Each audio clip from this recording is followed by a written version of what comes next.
Venezuela se está haciendo algo parecido, pero no creo que se pueda comparar la falsificación de la realidad cubana, una realidad compleja que tiene lugar en los medios de comunicación.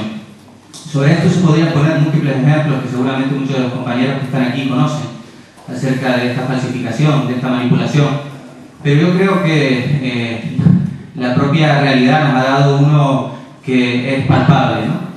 Y es la manera en la que este acto ha sido anunciado en este local, en el Club de Prensa Canaria.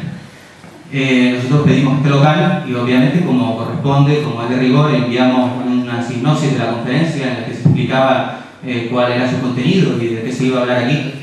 Y cuál no diría que fue nuestra sorpresa, porque conocemos quién es el señor responsable de este local, que es el señor Ángel Tristán Pimienta. No fue una sorpresa encontrarnos que en el anuncio de este acto que tenía lugar en la provincia, es decir, en el periódico adscrito a este local, se podía observar esa figura que ahora la compañera va a poner, esa imagen que la compañera va a pinchar. Se ponen los cambios en Cuba y se acompaña con una imagen de la Dama de Blanco. Y no sé quién será, si ustedes saben quiénes son las Damas de Blanco. Son muy conocidas en España gracias a los medios de comunicación y muy desconocidas en Cuba.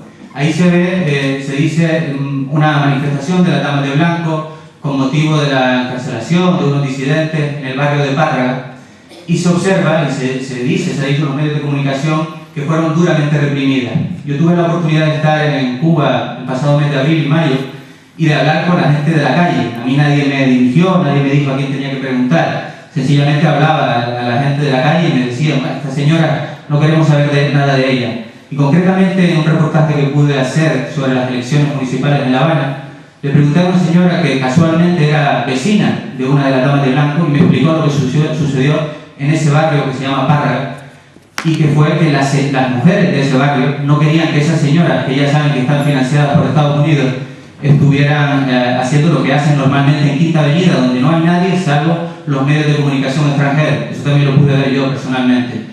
Fueron las mujeres de ese barrio las que no querían que estuvieran ahí y las que fueron a evitarlo. Y lo que hizo la policía fue cogerlas para protegerlas, levantarlas con mucho cuidado, situarlas en la guagua y llevarlas a su casa. Sin embargo, eso fue manipulado de esa manera en la que se manipula ahora también en la provincia, diciendo que fueron duramente reprimidas. En cuanto a esos disidentes, sobre los que también pude preguntar a la gente del pueblo, la gente tiene muy claro que esa disidencia está pagada por los Estados Unidos, lo cual hace que no sean disidentes políticos. Sencillamente, cuando uno está al servicio de una potencia extranjera, eso es un delito en Cuba, en España, en Francia y en todos los países del mundo, y en todos los países del mundo está penado. Sin embargo, cuando se habla de estos disidentes, como digo, pagados por una potencia extranjera que además tiene agredida a una isla pequeña como es Cuba, sin embargo, en los medios de comunicación tradicionales no salen los que son auténticos disidentes. No sale, por ejemplo, cuando la Amnistía Internacional dice que en el Estado español se tortura habitualmente en las comisarías. Y por supuesto, ni en la provincia ni en el país escucharán ustedes que ahora mismo hay 3 compañeros del Partido Comunista de los Pueblos de España a los que se le ha montado un montaje policial, se llaman Juan José Serrano, Alberto Camaraza y Javier Aure, que cometieron el grave delito de ir a una manifestación antifascista, y le hicieron un montaje y le piden entre 3 años y 10 meses de prisión. Yo creo que esto hay que comentarlo, porque es una manera de ilustrar cómo se manipula. Creo que hay además una campaña de recogida de firmas de apoyo a estos compañeros. No creo que haya que ser comunista para apoyar a estas personas que no hicieron otra cosa que manifestarse. Y como decía, esta manera en la que se presenta la realidad mundial, la realidad de Cuba, la realidad de Venezuela, hace que la posibilidad que tenemos hoy de contar con estos 2 compañeros, de debatir tranquilamente la realidad de Cuba, es una oportunidad única. Nosotros, desde luego, cuando veníamos aquí, y yo creía que era, evidentemente esto había que denunciarlo, veníamos con toda la tranquilidad, yo venía con toda la tranquilidad de saber que hay una superioridad moral con respecto a este tipo de manipulaciones que demuestran la falta de ética periodística, y además que la realidad cubana, en mi opinión, Cuba no es ningún país, no es ningún paraíso, pero creo que la realidad cubana, para el que la conoce, hace que sea para una persona progresista sea una obligación defenderla. Voy a dar paso ya a los compañeros que van a comenzar con la intervención acerca de los cambios en Cuba, y después me gustaría tener un debate amplio sobre este tema. Muchas gracias.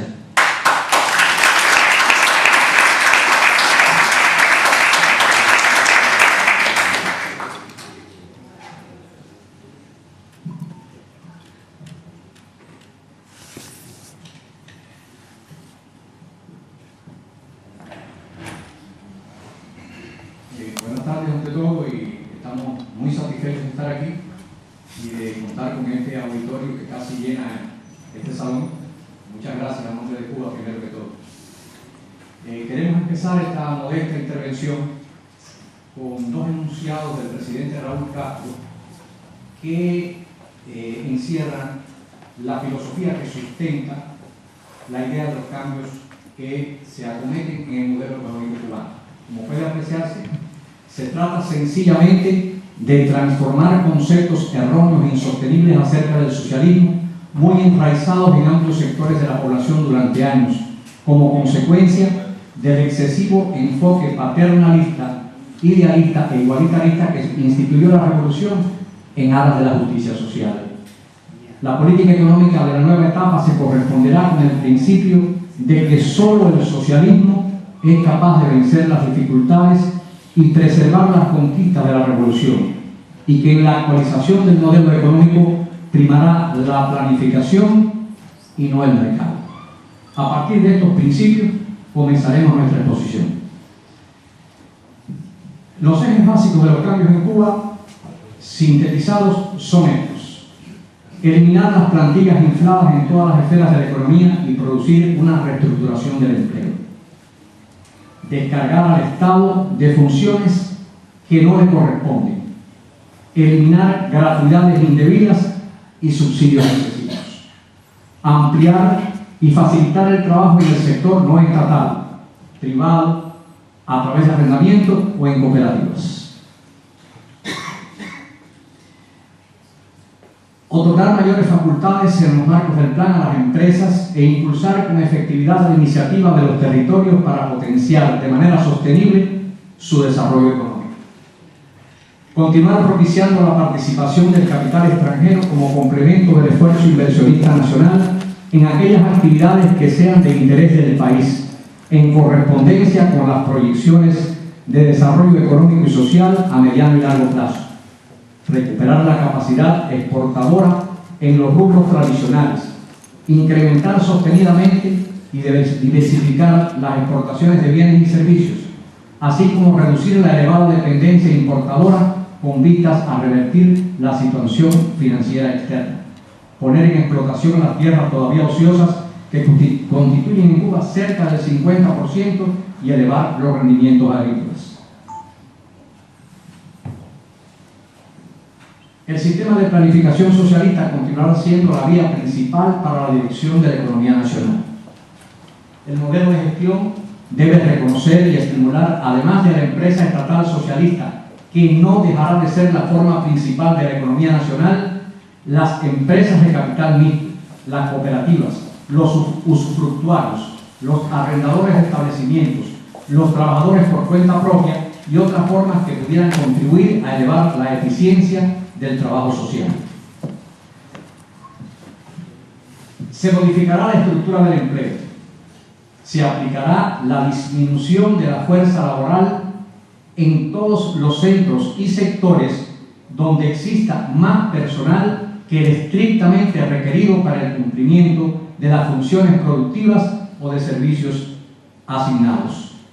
Se ofrecerán al trabajador disponible varias opciones de empleo en otras áreas del sector estatal. El trabajador que no se acoja a ninguna de las propuestas queda en libertad de gestionar su inserción en cualquiera de las nuevas formas de empleo no estatal. Vamos a precisar un poco el reordenamiento laboral. Los procesos de disponibilidad laboral se realizarán bajo el principio de la idoneidad demostrada, contribuyendo a eliminar tratamientos paternalistas. Se estimulará la necesidad de trabajar y reducir los gastos de la economía y el presupuesto del Estado. Se elimina el igualitarismo, en el sentido de que cada cual aporte de acuerdo con su capacidad y reciba según su trabajo. Dentro del reordenamiento económico, se descarga al Estado de funciones que no le corresponden. Se ponen en práctica medidas como la sustitución de comedores y transportes obreros por otras modalidades. De igual modo, se aplica el arrendamiento de barberías, peluquerías y taxis a los empleados de esas actividades y se estudia extenderlo a otras labores de servicios. En Cuba, los subsidios que durante muchos años han posibilitado un nivel de bienestar de la población cubana en las condiciones de un país económicamente pobre como el nuestro, pues se han convertido en un gravamen que es insostenible en las nuevas condiciones del país, en las nuevas condiciones del mundo y, por supuesto, la realidad de la población cubana en este momento no es la realidad del momento en que triunfa la revolución. En virtud de eso, la libreta de abastecimiento, la llamada cartilla de racionamiento alimentario, que cuesta al Estado más de $1.000 millones anuales. Posteriormente explicaremos detalles acerca de esto. La existencia de este mecanismo de distribución hace que se subsidien alimentos y no personas. Durante muchos años han estado beneficiados por la libreta muchos ciudadanos cuyo poder adquisitivo está por encima de la media de la sociedad. Situaciones similares se manifiestan en otras esferas de la vida social y gravitan injustificadamente sobre el presupuesto del Estado. Los negocios privados que están dentro de las medidas estarán regidos por un ordenado y riguroso sistema impositivo que deja margen a utilidades, pero impide la acumulación de riqueza, dado que el impuesto sobre la ganancia es progresivo y establece cuotas de abono al fisco que permiten poner límite a la desmedida obtención de capital. Los trabajadores por cuenta propia que empleen fuerza de trabajo están obligados al cumplimiento de los regímenes de seguridad social vigentes. Los inmuebles arrendados continúan siendo una propiedad estatal, del mismo modo que las tierras en usufructo. Los impuestos son los reguladores de la relación entre el Estado y los que se acojan a esta modalidad. Las cooperativas estarán basadas en la libre disposición de los trabajadores a asociarse en ellas.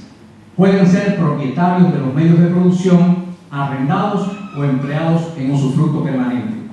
El Reglamento General de las Cooperativas deberá garantizar que la propiedad cooperativa no sea vendida, alquilada o arrendada a otras cooperativas o formas no estatales de producción. Las cooperativas definen los ingresos de los trabajadores y la distribución de las utilidades y liquidan al Estado los impuestos y contribuciones establecidas. Facultades y obligaciones de las empresas estatales. Las empresas deciden y administran su capital de trabajo e inversiones hasta el límite previsto en el plan y según las regulaciones que se establezcan por el Estado. Las empresas, como norma, no recibirán financiamientos presupuestarios del Estado para realizar producciones de bienes y servicios. Si muestran sostenidamente en sus balances financieros pérdidas, capital de trabajo insuficiente o resultados negativos en auditorías financieras, serán sometidas a un proceso de liquidación, cumpliendo con lo que se establezca al respecto.